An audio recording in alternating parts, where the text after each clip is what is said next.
Os últimos capítulos do mangá de One Piece trouxeram lutas incríveis para nós, como Law versus Barba Negra e Kid versus Shanks.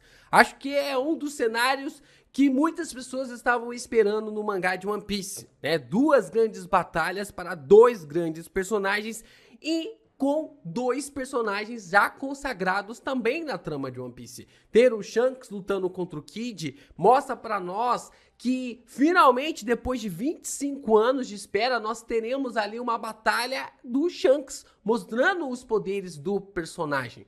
Só que é na luta do Barba Negra versus Law que toda a estrutura do mundo de One Piece pode ser alterada. De que essa batalha entre Law versus Barba Negra pode mudar o mundo de One Piece, colocar literalmente tudo que a gente conhece de ponta cabeça. E como normalmente os fatos se repetem, como a história tende-se a repetir até mesmo na ficção.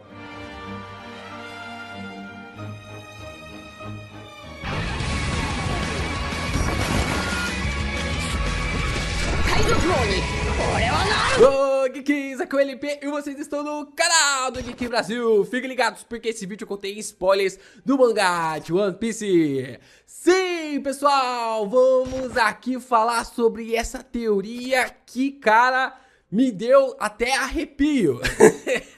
Depois que eu comecei a conectar os pontos aqui dessa teoria, começou até me dar arrepio, porque se o Barba Negra fizer cara, acabou. Ninguém mais para o cara, ninguém mais para esse vilão, e até mesmo o nosso Luffy vai ter grandes dificuldades. E a gente vai conversar aqui sobre essa perspectiva e a forma como o Barba Negra pode alcançar o título de rei do mundo logo depois de você deixar o seu like. Se inscreve aqui no canal, desse lado aqui agora, se inscreve aqui no canal, não se esqueça de se inscrever porque ajuda bastante o canal do Geek Brasil. A gente tá quase batendo nossa marca de 100 mil inscritos, e compartilha também esse vídeo com seus amigos, porque tem muita coisa legal pra gente falar de One Piece aqui ainda. Tem bastante teorias, bastante pontos de vista, e a gente tá sempre conversando e tramando algumas coisas legais sobre esse universo incrível criado por Eiichiro Oda. Bom, essa é uma teoria criada pelo Arthur Libre of Ohara, né? Ele realmente tem umas teorias incríveis, eu acompanho bastante ele no Twitter, e é claro que tem uns pontos meus, né? Então, tem bastante coisas conectadas aqui, alguns pontos eu já trouxe aqui no canal, que complementa realmente o raciocínio do Arthur. Eu acho que o Arthur nem me conhece, mas o ponto principal aqui é o fator de que a teoria dele tem um encaixe muito legal sobre o que pode acontecer se o Barba Negra roubar ali a Ope Ope no Mi do Law. E a forma realmente como tudo está conectado através do almejado do Flamingo em relação ao tesouro de Mary Joce. Quando vemos Imu surgindo entre os capítulos 907 e 909, somos introduzidos a ela através de uma fala do Doflamingo. O vilão explica para nós que será apagado do mapa agora, já que sabe o que é o maior tesouro de Mary Joce. Essa é uma introdução bem interessante porque a gente consegue ter um paralelo de duas coisas impressionantes. A forma como tudo isso é conectado ali na cena mostra como se fosse realmente um mágico no cenário. Por que o mágico tem uma assistente de palco? É uma técnica para chamar a nossa atenção. Quando a gente observa essa assistente ou esse assistente de palco, a gente observa esse disfarce para que essa pessoa, esse ajudante, chame a nossa atenção, para que aquilo que é mais importante seja desviado, o grande truque de mágica seja desviado. Então, quando nós temos ali a apresentação de Imu-sama, nós também temos a apresentação de um grande chapéu de palha. Esse grande chapéu de palha chama a nossa atenção e a gente fica questionando, ué, o que está acontecendo aqui? O que realmente é esse grande tesouro? Será que o grande tesouro é esse chapéu de palha gigante? O chapéu de palha gigantesco parece ser o maior tesouro ali de Mary Joce, mas a forma como é apresentado na trama, quem é ocultado é Imu-sama e não o chapéu, mostrando que claramente o tesouro de Mary Joce era Imu-sama e não o chapéu de palha, e o Doffy sabia disso. O Doff sabia ali que a personagem ou o personagem era o grande tesouro de Mary Joce. Era a informação que o mundo não sabia, que existia uma pessoa sentada no trono vazio. Em Dressrosa, Doflamingo explica a todos a razão na qual pode chantagear os dragões celestiais. É porque ele sabe da existência de um tesouro nacional que está em Mary Joce. Só que é nesse momento que vem o pulo do gato. Doflamingo lamenta que seu irmão havia roubado a Ope-Ope no Mi dele para dar ao Law. E se tivesse com a fruta, poderia ter tomado todo o poder do mundo para si. Doff fala que esse poder poderia governar totalmente o mundo, dando uma certeza para nós que seu objetivo não era um chapéu de palha gigantesco, mas sim Imu-sama. Então, vem a grande revelação do plano de Doflamingo. Sabe aquelas piadas que muitos detestaram em Punk Hazard sobre a troca de corpos? Doff usaria isso para conquistar todo o poder do mundo. O verdadeiro plano de Doff era usar a operação de troca de personalidades da Ope-Ope no Mi no Tesouro Nacional. Não era o chapéu de palha gigantesco, mas sim Imu-sama, para conseguir se apossar do poder de quem governa o mundo.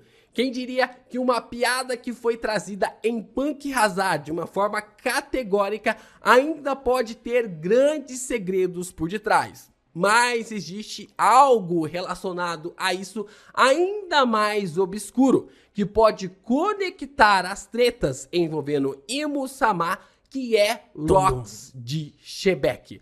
As palavras de Sengoku sobre Shebeck e sobre a forma como esse personagem é apresentado para nós é que ele queria se tornar o rei do mundo. Como um grande vilão de desenho animado, o personagem queria o planeta Terra debaixo do seu jugo.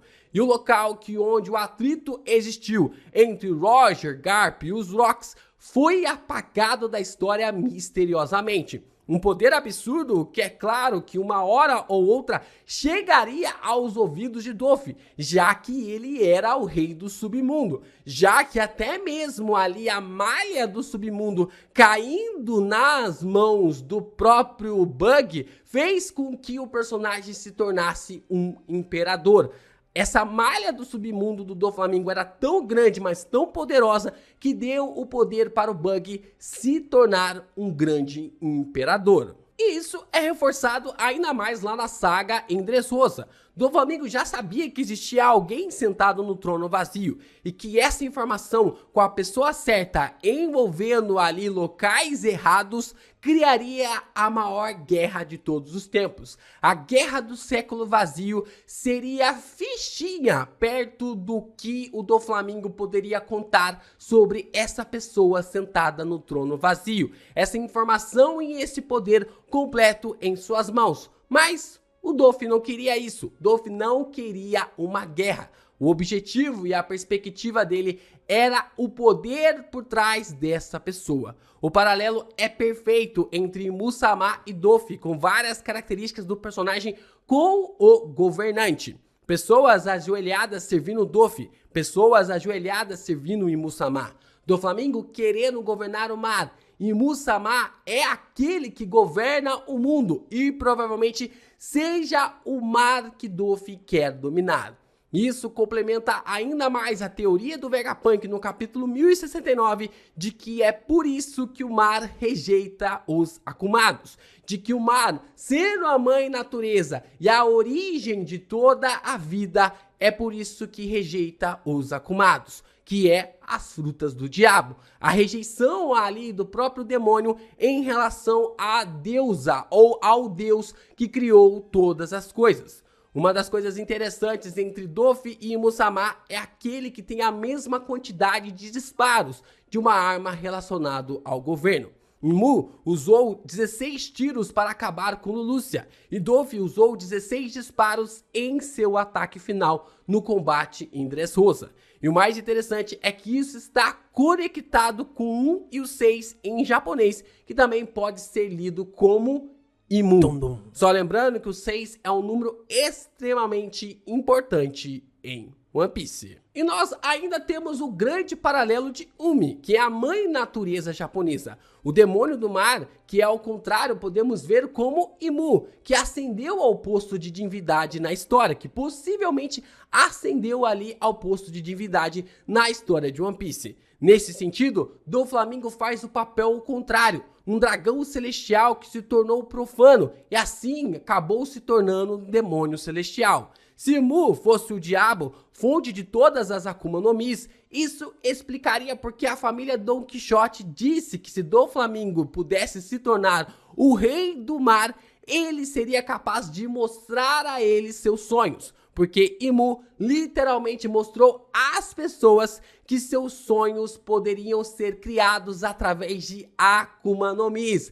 Da mesma forma como o Vegapunk havia teorizado no capítulo 1069. É muito interessante observar como as peças vão se encaixando, como todos os contextos vão sendo colocados através dessa grande teoria apresentada pelo cientista. Outra questão importante para nós é que se Umi, sendo a deusa da Terra no sistema solar, significaria que ela tem algo a ver com o motivo pela qual a árvore do sol, Eva, que poderia ser a árvore que acabou originando todos os frutos do diabo, provavelmente está escondida e envolta dentro das paredes na qual Imu-sama apareceu pela primeira vez, quando a gente observa que a personagem está na Red Line, em Mary Josie. Isso explicaria porque Rosinante, que era um ACD, disse que o clã G quer destruir o mundo, também conhecido como destruindo a Red Line, que eles querem acabar com essa linha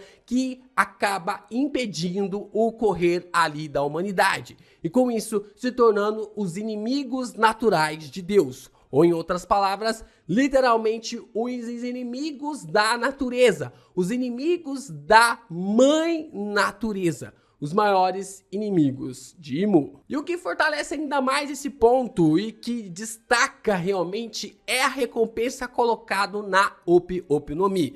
Isso é destoante pra caramba em relação a uma fruta, com um dos valores mais caros de todos os tempos, colocando ela na casa de 5 bilhões de berries. Só para vocês terem uma ideia desse valor, essa fruta tem uma recompensa maior que as cabeças de Kaido, Big Mom e Shanks individualmente. Cara, uma fruta tem um valor muito maior do que Kaido, Big Mom e Shanks, mostrando como essa fruta era visada pelo governo mundial e que seu resgate era a prioridade máxima para que não caísse nas mãos de Doflamingo. E analisando agora como Barba Negra está lutando contra o Law, vocês já devem perceber o caos que será se o Tite disser Room. Por mais objetivo que se torne, o posto da batalha de Law e Barba Negra tem de tudo para marcar uma das batalhas mais importantes de todos os tempos do mangá de One Piece. Lembram do efeito borboleta que a batalha de Ace versus Barba Negra ocasionou? Perseguição em Thriller Bark, massacre em Sabaody, resgate em Impel Down, guerra de Marineford, morte do Ace e separação dos Mugiwaras por 2 anos. Foi um grande efeito borboleta de uma luta isolada em uma ilha no meio do nada.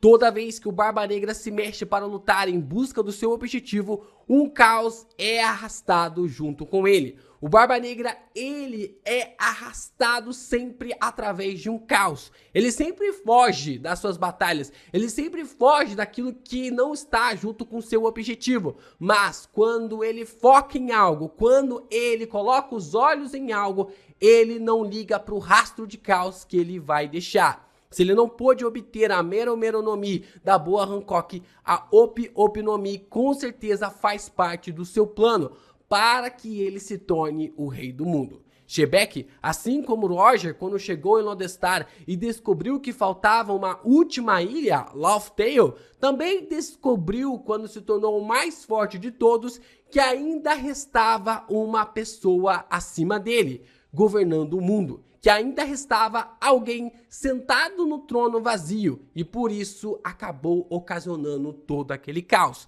O mesmo caos que percorre o caminho ali do Barba Negra também é o caos que esteve junto com Shebeck. Derrotando todos os Goroseis e prestes a tomar o corpo de Imu-sama, Shebeck foi parado por Roger e Garp de alguma forma, e God Valley foi apagado do mapa, para que não restasse nenhum rastro ali sobre informações do que havia acontecido ou por que essa batalha havia sido ocasionada. E como sabemos, Barba Negra herdou a vontade de Shebeck, colocando até mesmo o nome do seu navio de Sabre de Shebeck. Ele será a espada que finalizará a vontade do seu antecessor.